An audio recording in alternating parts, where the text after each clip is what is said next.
छुओ मत गाल रे, समझो ना बाबू अपने बाप का माल रे। समझे रोही जी, नोट धरा के से छुओ मत गाल रे, समझो ना बाबू अपने बाप का माल रे।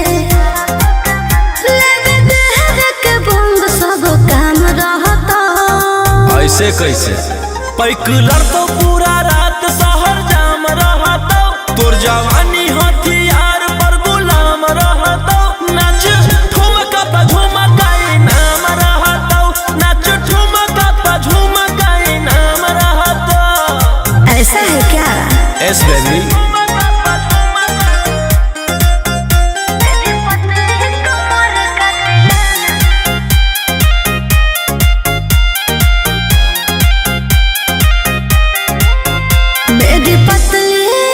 लचकाओ लचकाओ मेरी पतली कमर का तिलाना, ये कितना को घायल करे, ये कितना को घायल करे।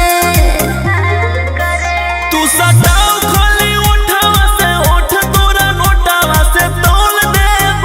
ज्यादा नखर देखै में पैसा दौलावा से खोपड़ी खोल देब। 302 खाओगे क्या? पैकुलर तो पूरा रात शहर जाम रहता। तोर जवानी हथियार पर गुलाम रहता। नाच ठुमका पे झुमकाई नाम रहता। नाच ठुमका पे झुमकाई नाम रहता। अच्छा मेरी पतली कमर का तिलाना,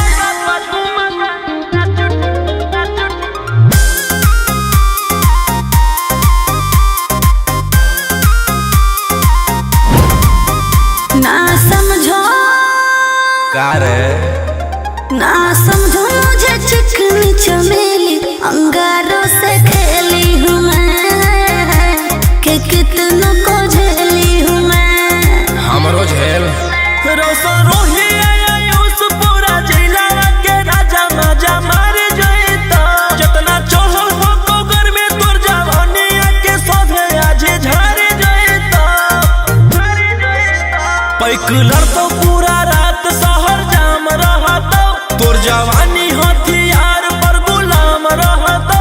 नाच ठुमका पे झुमकाई नाम रहता।